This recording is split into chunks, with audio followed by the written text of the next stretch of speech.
ప్రభువునందు ప్రియమైనటువంటి సహోదరులు మరియు సహోదరులారా, అమరస్వరం అనే కార్యక్రమంను వీక్షించుటకు మరి ఒకసారి మిమ్మల్ందరినీ కూడా ప్రభు అయినటువంటి యేసుక్రీస్తు నామమున ఆహ్వానిస్తున్నాను. ప్రభు అయినటువంటి యేసుక్రీస్తు నామమున మీకు శుభాకాంక్షలు తెలియచేయుచున్నాను. ముందు మాట. కాబట్టి నేను మీతో చెప్పినదేమనగా, మనుష్యులు చేయు ప్రతి పాపమును దూషణయు వారికి క్షమింపబడును గాని ఆత్మ విషయమైన దూషణకు పాపక్షమాపణ లేదు. మనుష్య కుమారునికి విరోధముగా మాట్లాడు వానికి ఈ యుగమందైనను రాబోవు యుగమందైనను పాపక్షమాపణ లేదు. మత్తయి సువార్త 12వ అధ్యాయము 31-32 వచనం. వాక్య పఠనము. యోహాను సువార్త 10వ అధ్యాయము 7వ వచనము నుండి 9వ వచనము వరకు చదువుకుందాము. కాబట్టి యేసు మరలా వారితో ఇట్లనెను, గొర్రెల పోవు ద్వారమును నేనే. నాకు ముందు వచ్చిన వారందరూ దొంగలను దోచుకున్నవారునై ఉన్నారు. గొర్రెలు వారి స్వరము వినలేదు. నేనే ద్వారమును. నా ద్వారా ఎవడైనా లోపల ప్రవేశించిన ఎడల వాడు రక్షింపబడిన వాడై లోపలికి పోవచ్చు, బయటికి వచ్చుచు మేత మేయుచు ఉండును. నేటి ధ్యానాంశం నేనే ద్వారమును. నేడు మనం చదువుకున్నటువంటి యొక్క వాక్యమును ఆధారము చేసుకొని నేనే ద్వారమును అనే అంశాన్ని గురించి ఈ రోజు మనము ధ్యానము చేసుకునేదాము. కాబట్టి మన ప్రభు అయినటువంటి యేసుక్రీస్తు మరి ఇక్కడ చెప్తున్నటువంటి మాటలను మనము చూస్తూ ఉంటున్నాము. ఆయన ఏమని చెప్తూ ఉన్నాడంటే నేనే ద్వారమును అని ఆయన చెప్తూ ఉంటున్నాడు. ద్వారము అనగా వాకిలి లేదా ఉపాయము అనున్నటువంటి అర్థములు కలవు. ఒక గృహంలోనికి మనుషులు ప్రవేశించడానికి, ఆ గృహంలో నుంచి తిరిగి బయటికి రావటానికి ఆ గృహానికి ద్వారము ఎంతో అవసరము. అదే విధముగా ద్వారము ఒక ఉపాయముగా ఉంటున్నది. ఆ గృహంలోనికి ప్రవేశించుటకు ఒక ఉపాయముగా ఉంటున్నది. అదే విధంగా ఇక గృహంలో నుంచి బయటకి వచ్చుటకు కూడా ఒక ఉపాయముగా ఉంటున్నది. కావున ఈ ద్వారము అను మాటకు వాకిలి లేదా ఉపాయము అనేటువంటి అర్థములు ఉన్నట్లుగా మనం చూస్తున్నాం. కాబట్టి ఇక్కడ యేసు ప్రభు మరి ఒకసారి ఏమి చెప్తున్నాడంటే, యేసు మరలా వారితో ఇట్లనెను అని చెప్పేసి మనం చూస్తుంటున్నాము. ఏమంటున్నాడు? గొర్రెలు పోవు ద్వారమును నేనే అని ప్రభు అయినటువంటి యేసుక్రీస్తు చెప్తున్నట్లుగా మనము చూస్తుంటున్నాము. గొర్రెలు అనగా ఆయనను వెంబడించున్నటువంటి వారు. ఆ గొర్రెలకు ఆయన కాపరిగా ఉంటున్నాడు. కాబట్టి గొర్రెలు ఆయనను వెంబడించినటువంటి మనుషులకు సూచనలుగా ఉన్నట్లుగా ఈ వాక్యంలో మనము గమనిస్తూ ఉంటున్నాము. నేనే ద్వారమును అని ప్రభువు చెబుతున్నట్లుగా మనము చూస్తుంటున్నాము. గొర్రెలు పోవు ద్వారమును నేనే. వారందరూ దొంగలను దోచుకుని వారునై ఉన్నారు. గొర్రెలు వారి స్వరము వినలేదు అని చెప్తున్నట్లుగా మనం చూస్తున్నాము. యేసుక్రీస్తు ప్రభువు కాపరిగా ఉంటున్నాడు. ఆయన మనిషి గొర్రెల కాపరిగా ఉంటున్నాడు. ఇదిగో ఆ తన గొర్రెలను పచ్చిగా బయలు గల చోట్లలో ఆయన మేపునటువంటి వాడుగా ఉంటున్నాడు. ఆయన మనిషి కాపరిగా ఉంటున్నాడు. ఆయన ప్రధాన కాపరిగా ఉంటున్నాడు. తన గొర్రెలను నీటి వాగుల యొద్ద నడిపించినటువంటి వాడుగా ఉంటున్నాడు. పచ్చిక బయలులలో ఆయన అతని యొక్క గొర్రెలను మేపుతున్నటువంటి వాడుగా కనబడుతున్నట్లుగా మనం చూస్తుంటున్నాము. అనగా ఆయన తన యొక్క గొర్రెలకు జీవజలములను ఇచ్చినటువంటి వాడుగాను, ఆయన తన యొక్క గొర్రెలకు జీవాహారమును ఇచ్చినటువంటి వాడుగాను కనబడుతూ ఉంటున్నాడు. కాబట్టి యేసు ప్రభువునందు ఎవరైతే విశ్వాసం ఉంచుతారో వారి హృదయాలలో నుంచి మరి జీవజల నదులు పారును అని ప్రభు చెప్పినట్లుగా మనము చూస్తున్నాము. అదే విధముగా జీవాహారమును నేనే అని ప్రభు చెప్తూ ఉంటున్నాడు. నా శరీరము నిజమైనటువంటి ఆహారమును, నా రక్తము నిజమైనటువంటి పానమును అని ప్రభు అయినటువంటి యేసుక్రీస్తు చెప్పి ఉంటున్నాడు. నన్ను భుజించువాడు ఎన్నటికీ మరణించడు, మరణించినను మరి వాడు ఇదిగో తిరిగి లేచును అని ప్రభువు సెలవిచ్చినట్లుగా మనము చూస్తుంటున్నాము. కాబట్టి ప్రభు అయినటువంటి యేసుక్రీస్తు మరి జీవజలం ప్రదాత. ఆయన జీవజలములను ఇస్తున్నటువంటి వాడు. కాబట్టి జీవజలము ఎవరికి అవసరము? ఎవరైతే మరణంపు స్థితిలో ఉంటున్నారో, ఎవరైతే మరణించినటువంటి వారుగా ఉంటున్నారో అటువంటి వారికి జీవము, జీవజలము అవసరము. కాబట్టి మరణించినటువంటి వారు ఎవరైతే పాపము చేసినటువంటి వారుగా ఉన్నారో, పాపము చేసినటువంటి వారు మరణించినటువంటి వారుగా ఉన్నారు. ఆదాము పాపము చేసినాడు. పాపము చేసిన వెంటనే మరణించి ఉంటున్నాడు. కాబట్టి ఆనాటి నుంచి నేటి వరకు కూడా మానవులందరూ కూడా పాపము చేస్తూనే వస్తున్నారు. పాపము చేసినటువంటి వారందరూ కూడా మరి ఆత్మీయంగా మరణిస్తూనే ఉన్నారు అని దేవుని యొక్క వాక్యంలో మనము చూస్తుంటున్నాము. ఈ పాపము వలన అనవచ్చు జీతము మరణము, అనగా అది రెండవ మరణము. కాబట్టి ఇట్టి మరణము నుంచి మానవులు కాపాడబడవలెనంటే, తప్పించుకొనవలెనంటే మన ప్రభు అయినటువంటి యేసుక్రీస్తు ఇచ్చినటువంటి జీవజలములను వారు పానము చేయవలెను. ప్రభు అయినటువంటి యేసుక్రీస్తే జీవము, ఆయనే జీవజలము, ఆయనను పానము చేయవలెను, ఆయనను స్వీకరించవలెను. ఆ విధముగా ఆయనను స్వీకరించినట్లయితే ఇదిగో ఆయన జీవము జలములను ఇస్తున్నాడు. ఆ జీవజలములను త్రాగినట్లయితే ఇదిగో ఈ యొక్క పాపము అనబడినటువంటి ఈ యొక్క మరణపు స్థితిలో నుంచి మానవుడు తిరిగి జీవితుడుగా లేస్తాడు. ఆ విధంగా లేచినటువంటి మానవుడు ఇదిగో పరలోక రాజ్యమునకు వారసుడుగా చేయబడతాడు, దేవుని కుమారుడుగా చేయబడతాడు, దేవుని కుమార్తెగా చేయబడుతుంది. వారందరూ కూడా మరి ఎల్లప్పుడూ దేవునితో కూడా ఉంటారు అని దేవుని యొక్క వాక్యంలో మనము మరి చదువుతూ ఉంటున్నాము. అదేవిధంగా ఆయన వాక్యమే మరి మనకు ఆహారముగా ఉంటున్నది. కాబట్టి యేసుక్రీస్తు ప్రభు యొక్క వాక్యమును మనము ఆహారముగా భుజించవలెను. మా యేసు ప్రభు యొక్క వాక్యమును మనము పఠించవలెను, ధ్యానించవలెను. ఆయన యొక్క వాక్యంలో మనము నిలిచి ఉండవలెను. ఆయన యొక్క వాక్యమును మన యొక్క హృదయంలో వ్రాసి కొనవలెను. ఆ యొక్క వాక్యంలో ఎల్లప్పుడూ మనము జీవిస్తూ ఉండవలెను. ఆ వాక్యాన్నే మనం ఎల్లప్పుడూ కూడా మరి లోకంలో ప్రకటిస్తూ ఉండవలెనని మనం చూస్తున్నాము. కాబట్టి ఆ విధంగా చేసినప్పుడు ఇదిగో యేసుక్రీస్తు ప్రభు ఆయన మనకు జీవాహారముగా ఉంటాడు. కాబట్టి యేసుక్రీస్తు ప్రభువును జీవాహారముగా స్వీకరించవలెను, ఆయనను జీవ జలముగా స్వీకరించవలెను అన్నటువంటి విషయాన్ని ఇక్కడ మనము చూస్తుంటున్నాము. కాబట్టి ఆయన గొర్రెలకు మంచి కాపరిగా ఇక్కడ మనము చూస్తూ ఉంటున్నాము. అందుకే ఏమంటున్నాడు, నేనే ద్వారమును అంటున్నాడు. కాబట్టి యేసుక్రీస్తు ప్రభు గొర్రెలు పోవు ద్వారముగా ఇక్కడ మనకు కనబడుతూ ఉంటున్నాడు. మానవులు పాపము చేసినారు, పాపము చేసి దేవునికి దూరమైనారు, దేవునికి దూరమై నరక శిక్షకు పాత్రులైనారు. నరక శిక్షకు పాత్రులైనటువంటి వారు మరి ఆ శిక్ష నుండి తప్పించుకొని తిరిగి ఇది దేవునితో సమాధాన పడవలెనంటే, తిరిగి పరలోకంలో ఉన్నటువంటి దేవునితో సమాధాన పడవలెనంటే, పరలోకంలో ఉన్నటువంటి దేవుని యొద్దకు వెళ్ళవలెనంటే మరి మనకు ఒక మార్గము కావలెను, మనకు ఒక ద్వారము కావలెను. ఆ మార్గము ఆ ద్వారము ఎవరో కాదు, మన ప్రభు అయినటువంటి యేసుక్రీస్తే అని మనం చూస్తున్నాము. ఆయన నేనే ద్వారమును అని చెప్తుంటున్నాడు. కాబట్టి ప్రభు అయినటువంటి యేసుక్రీస్తు అదిగో సిలువలో మరణించుట ద్వారా, రక్తము చిందించుట ద్వారా ఇదిగో ఆయన మానవులకు మరి మార్గముగా ఏర్పడి ఉంటున్నాడు. పరలోకంలో మానవులు చేరుటకు ఆయన ద్వారానే సాధ్యము. ఆయన మాత్రమే మానవులను పరలోకములకు చేర్చుటకు శక్తిమంతుడు. ఎందుకనగా ఆయన సిలువలో రక్తము కార్చి తన ప్రాణమును దానముగా బలియాగముగా ఆయన అర్పించి ఉంటున్నాడు. కనుక పాపులైనటువంటి మానవులను తన యొక్క రక్తంతో శుద్ధీకరించి తన యొక్క రాజ్యంలో చేర్చుకొనుటకు ఆయన శక్తిని, సామర్థ్యమును, అధికారమును కలిగినటువంటి వాడిగా కనబడుతున్నాడు. ఈ భూలోకమందు పాపములు క్షమించుటకు మన ప్రభు అయినటువంటి యేసుక్రీస్తుకు మాత్రమే అధికారము ఉన్నది. ఆయన ద్వారానే మాత్రమే పాప క్షమాపణ పొంది మానవులు పరలోకములో ప్రవేశించవలసి ఉన్నది. పరలోకంలో ప్రవేశించుటకు ఆయన ద్వారమై ఉంటున్నట్లుగా మనము చూస్తుంటున్నాము. కాబట్టి ప్రభు ఇక్కడ ఏమంటున్నాడంటే, నేనే ద్వారమును, నా ద్వారా ఎవడైనను లోపల ప్రవేశించిన యెడల వాడు రక్షింపబడిన వాడై అన్నటువంటి విషయాన్ని మనం చూస్తుంటున్నాము. పరలోకంలో ప్రవేశించుటకు యోగ్యునిగా చేయబడినవా, ఒకసారి నిన్ను నీవు పరీక్షించుకొనుము. నీవు రక్షణ పొందవలెనంటే ప్రభు అయినటువంటి యేసుక్రీస్తు చెప్పినటువంటి ఆ రక్షణను నీవు పొందవలెనంటే, యేసుక్రీస్తు అను మార్గం ద్వారా నీవు పరలోకంలో ప్రవేశించవలెనంటే నీ యొక్క పాపములకు నీవు క్షమాపణ పొందవలెను, నీ యొక్క అపరాధముల నుంచి నీవు విడుదల పొందవలెను, విమోచనము పొందవలెను. ఆ విధముగా విమోచనము, పాప క్షమాపణము నీవు పొందవలెనంటే ప్రభు అయినటువంటి యేసుక్రీస్తునందు నీవు విశ్వాసం ఉంచవలెను. ఆయన దేవుని కుమారుడని, ఆయన మెస్సియా అని, ఆయన అభిషక్తుడని, అదిగో ఆయన రాజు అని, ఇదిగో ఆయన రక్షకుడు అని, ఆయన ఇమ్మానుయేలు అని నీవు నమ్మవలెను. ఇదిగో ఆయన పరలోకంలో నుంచి దిగి వచ్చినాడని నమ్మవలెను. తండ్రి అయినటువంటి దేవుని యొద్ద నుండి ఆయన ఈ లోకమునకు పాప శరీరాకంలో వచ్చి ఇదిగో మానవులకు మరి దేవుని యొక్క రాజ్యమును గురించి ఆయన ప్రకటించినాడని నమ్మవలెను.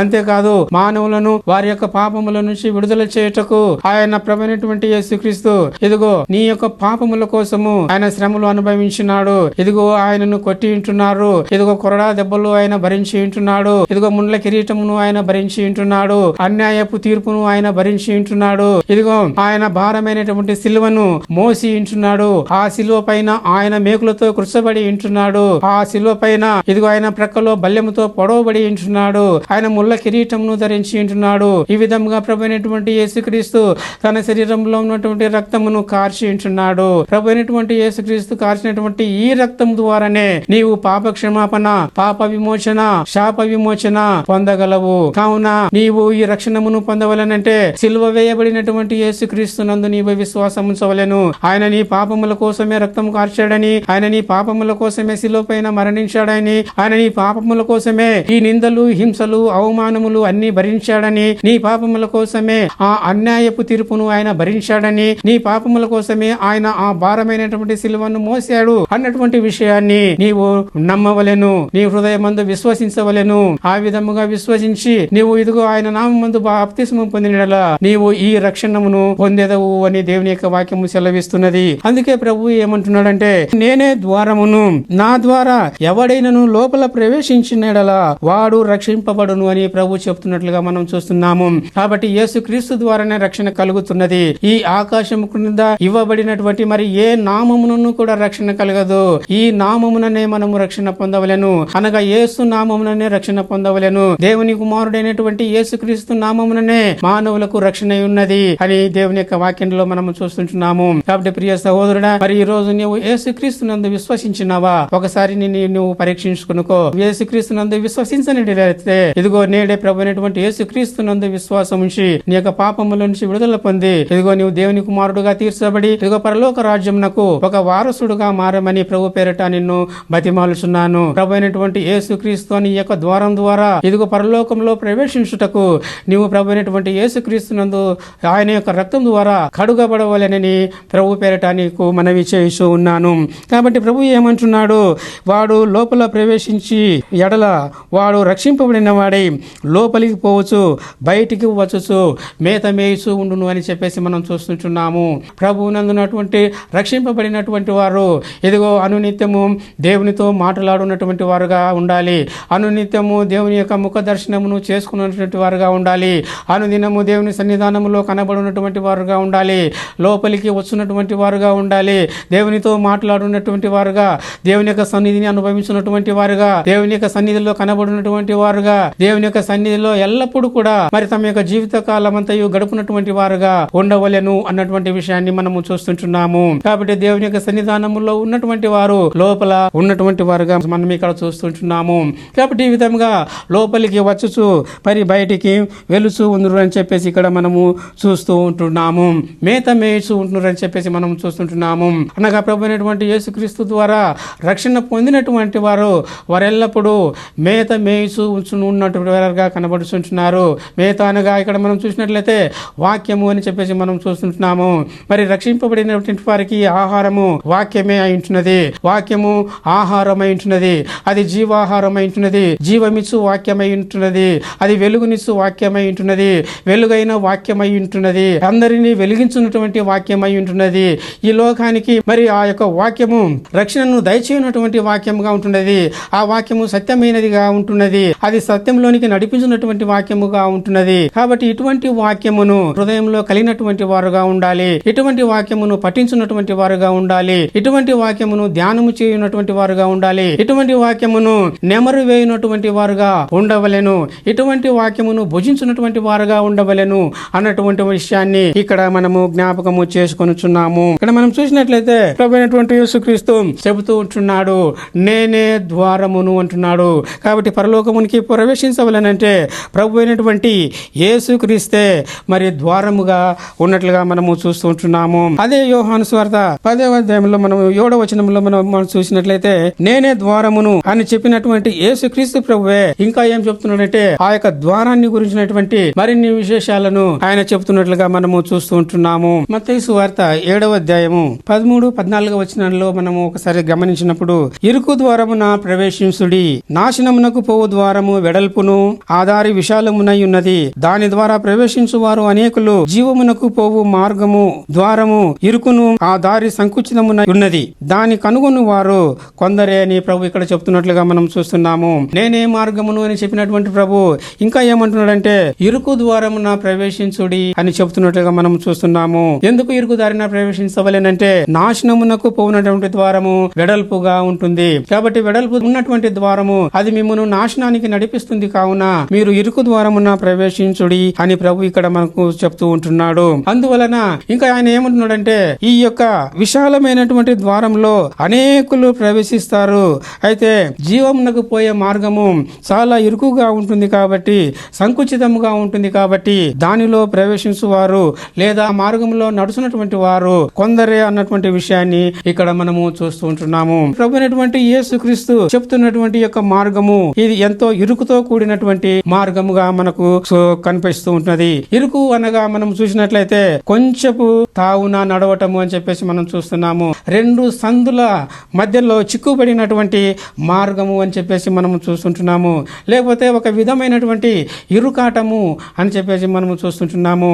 కాబట్టి ఈ ఇరుకాటము అనబడినటువంటి మార్గంలో లేకపోతే కొంచెపు తావు అనబడినటువంటి మార్గంలో నడవవలెనని ప్రభు చెప్తున్నట్లుగా మనం చూస్తున్నాము. నిజంగా ఈ ఇరుకు అనున్నది, కొంచెము స్థలము అనున్నది, ఇక్కట్టుగా ఉన్నటువంటి స్థలం అనున్నది ఎంతో అసౌకర్యముగా ఉంటున్నట్లుగా మనము చూస్తుంటున్నాము. కాబట్టి ఈ అసౌకర్యము మరి నిజముగా మరి మానవులు ఎవరు కోరుకోరు అని చెప్పేసి మనం చూస్తున్నాము. ఆయనను జీవములో ప్రవేశించాలంటే ఇరుకు ద్వారంలా ప్రవేశించుట ఎంతో అవసరం అని చెప్పేసి మనం చూస్తున్నాం. ఒకసారి ఇరుకు మార్గము అంటే ఏమిటో అని ఒకసారి మనం ఆలోచించినప్పుడు రెండింటి సందున నడవటము అనగా ఏమిటి అని చూసినట్లయితే మనము దేవుడిని ప్రేమించాలి, అదే విధముగా సహోదరుని ప్రేమించాలి, అదే విధముగా నిందలు, హింసలు, చెడ్డ మాటలు మన ప్రభు అయినటువంటి యేసుక్రీస్తు నిమిత్తము మనము భరించాలి. ఆ సందర్భంలో మనము మరి తిరిగి వారిని నిందించకూడదు, హింసించకూడదు.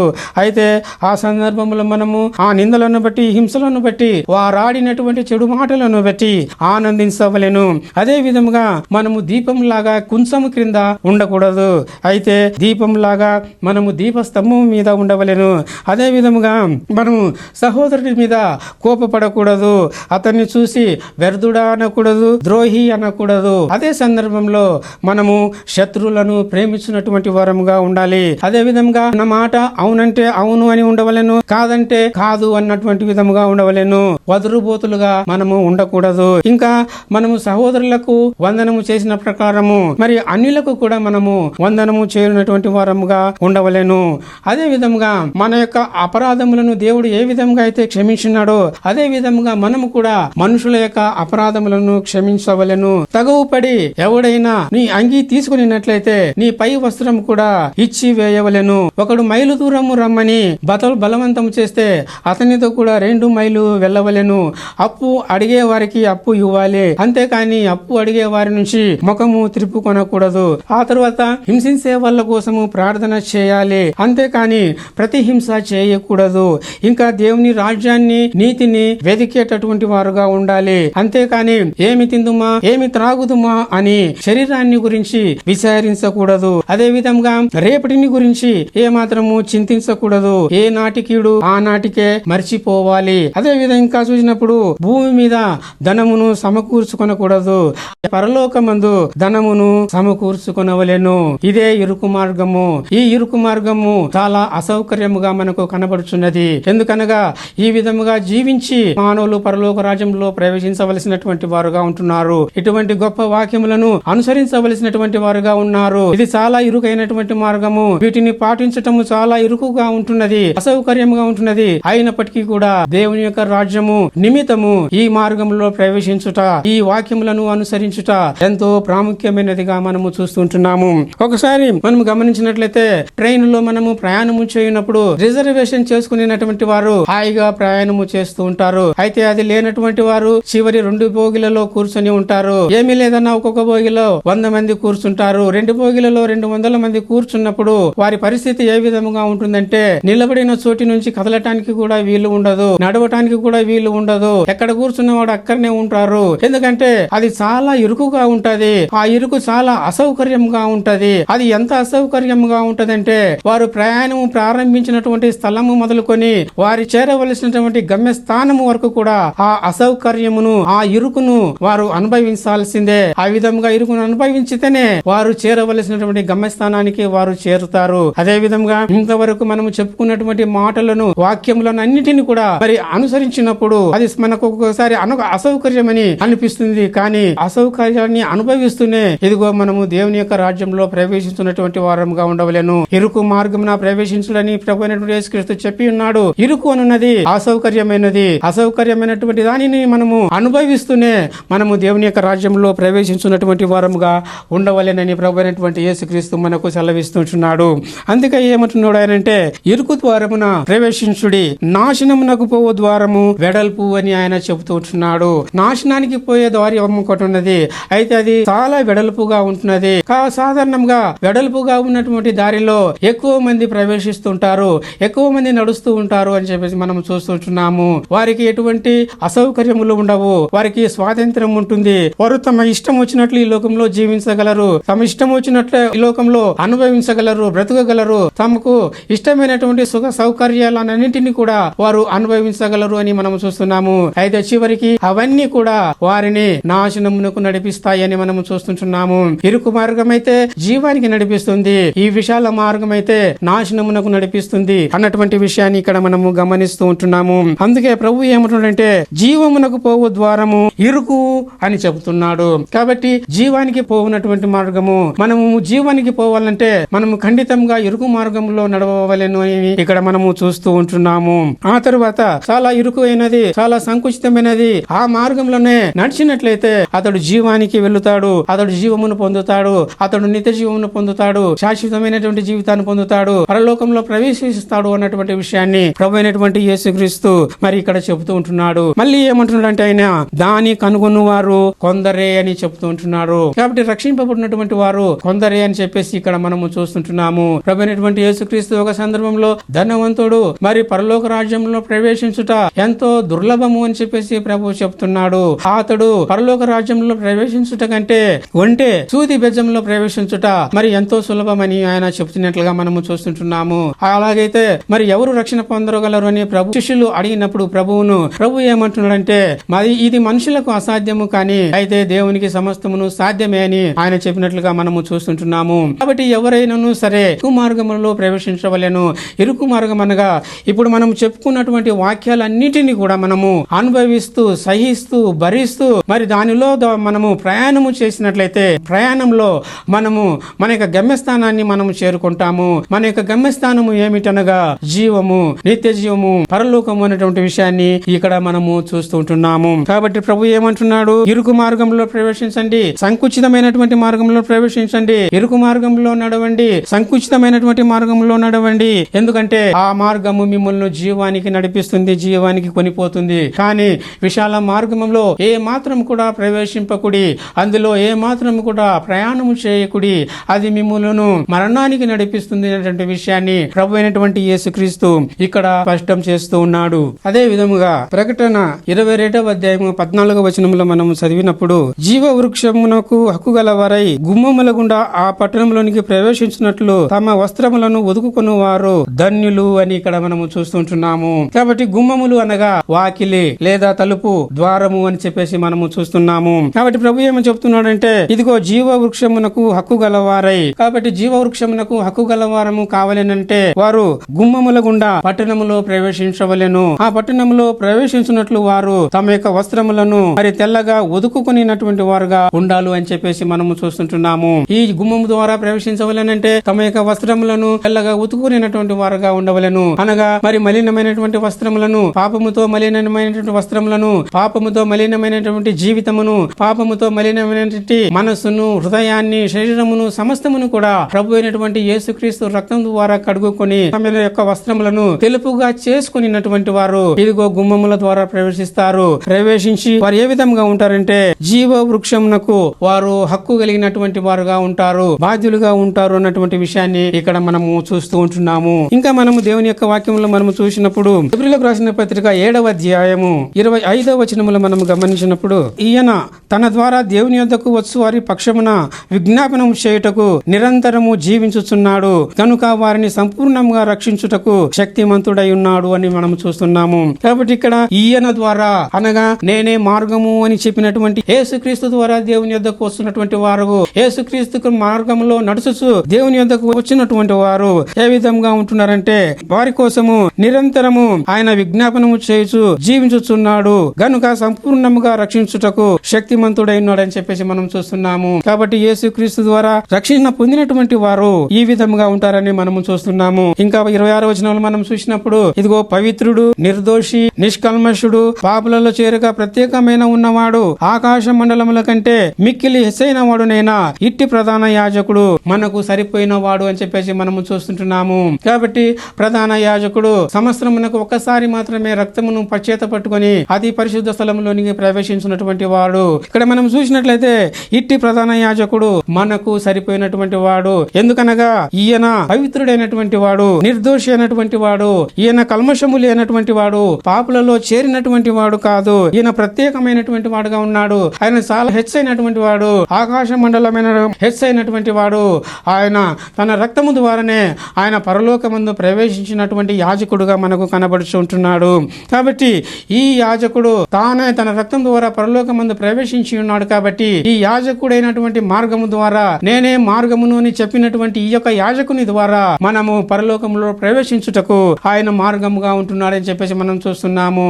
ఈ ప్రధాన యాజకుడు శిలువలో తన ప్రాణమును వదిలినప్పుడు అదిగో పరిశుద్ధ స్థలమునకు అతి పరిశుద్ధ స్థలమునకు మధ్యలో ఉన్నటువంటి ఆ యొక్క తెర రెండుగా చీలిపోయినది. ఇదిగో పరిశుద్ధ స్థలంలో ప్రవేశించుటకు ఇదిగో ఆయన అర్హతను మానవులకు దయపాలించినట్లుగా మనము చూస్తూ ఉంటున్నాము. ఒకప్పుడు యాజకులు వారు ప్రవేశించేటువంటి వారు. ఇప్పుడైతే ప్రభు అయినటువంటి యేసుక్రీస్తు తన యొక్క రక్తం ద్వారా అందరినీ కూడా యాజకులుగా చేసి ఉంటున్నారు. కాబట్టి వారు యేసుక్రీస్తు యొక్క రక్తంను చేతబట్టుకొని ఏ మార్గమైనటువంటి యేసుక్రీస్తు ద్వారా ఇదిగో పరలోకంలో ప్రవేశించుటకు వారు యోగ్యతను పొందినటువంటి వారుగా కనబడుతూ ఉంటున్నారు. ఈ వాక్యమును వినిచినటువంటి ప్రియమైనటువంటి సహోదరుడా, మరి నీవు ఏ మార్గంలో ఉంటున్నావు? ఏ మార్గంలో నడుస్తూ ఉంటున్నావు?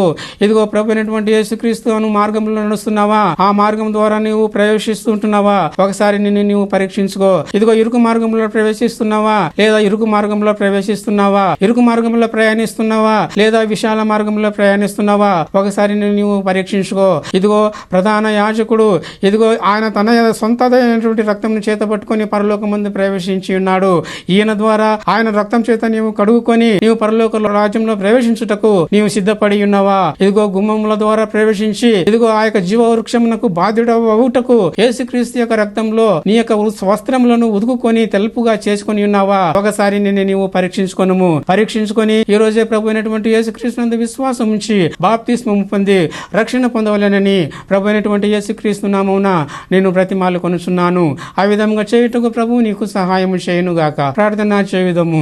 మా ప్రేమగల తండ్రి, పరిశుద్ధుడైన దేవ, కృపామయ దేవ, మీ ఘనమైన నామమునకు యేసుక్రీస్తు ద్వారా కృతజ్ఞతాస్తుతులు సమర్పిస్తున్నాము. తండ్రి, మా కోసమై మీ కుమారుడైనటువంటి యేసుక్రీస్తుని ఈ లోకంలోనికి పంపించినాడు. ఇదిగో ప్రభువా, ఇదిగో మా కోసమై మీరు మీ కుమారుడైనటువంటి యేసుక్రీస్తుని ఈ లోకంలోనికి పంపించి ఉంటున్నారు. ఇదిగో ఆయనను పరలోకంలో మేము ప్రవేశించుటకు మాకు మార్గంగా దయపాలించి ఉంటున్నారు. ప్రభు, అందును బట్టి మీ నామమునకు కృతజ్ఞతాస్తుతులు సమర్పిస్తున్నాము. తండ్రి, ఇదిగో ఈ వాక్యం ఉన్నటువంటి అందరూ కూడా ఇదిగో నాయన ఇదిగో ఇరుకు మార్గంలో ప్రవేశించున్నట్లు, విశాల మార్గమునకు దూరంగా ఉన్నట్లు, మీ కుమారుడైనటువంటి మార్గం ద్వారా ప్రవేశించినట్లు మీ కృప అనుగ్రహించండి. గుమ్మముల ద్వారా ప్రవేశించే జీవ వృక్షమునకు బాధ్యులగున్నట్లు ఇదిగో తమ వస్త్రములను మీ కుమారుడైన యేసుక్రీస్తు రక్తంలో ఉదుకుకొని తెలుపు చేసుకొనుటకు మీ కృప అనుగ్రహించమని ప్రాధేయపడుచున్నాను. ప్రభువా, మీ కృప చూపించండి, సహాయం చేయండి. ఇదిగో ఈ వాక్యం వినుస్తున్నటువంటి వారిలో ఎందరైతే అనారోగ్యంతో ఉన్నారో వారందరినీ కూడా ముట్టండి, స్వస్థపరచండి. వారు మీ సాక్షులుగాను సేవకులుగాను ఉండునట్లు మీ కృప అనుగ్రహించండి. ప్రభు, ఆ కృప చూపించమని ప్రాధేయపడుచున్నాను. మరి ఎందరైతే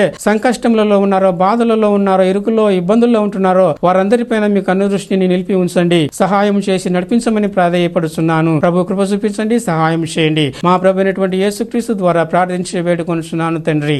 ఆమెన్, ఆమెన్, ఆమెన్. సహోదరులారా మరియు సహోదరులారా, ఇంతవరకు అమరస్వరం అను కార్యక్రమమును వీక్షించినందులకు మీకు నా హృదయపూర్వకమైనటువంటి వందనములు. తిరిగి వచ్చే వారము ఇదే సమయానికి ఇదే ఛానల్లో మళ్ళీ కలుసుకుందాము. అంతవరకు సెలవు. పరిశుద్ధాత్మ మీకు తోడై ఉండునుగాక. ఆమెన్.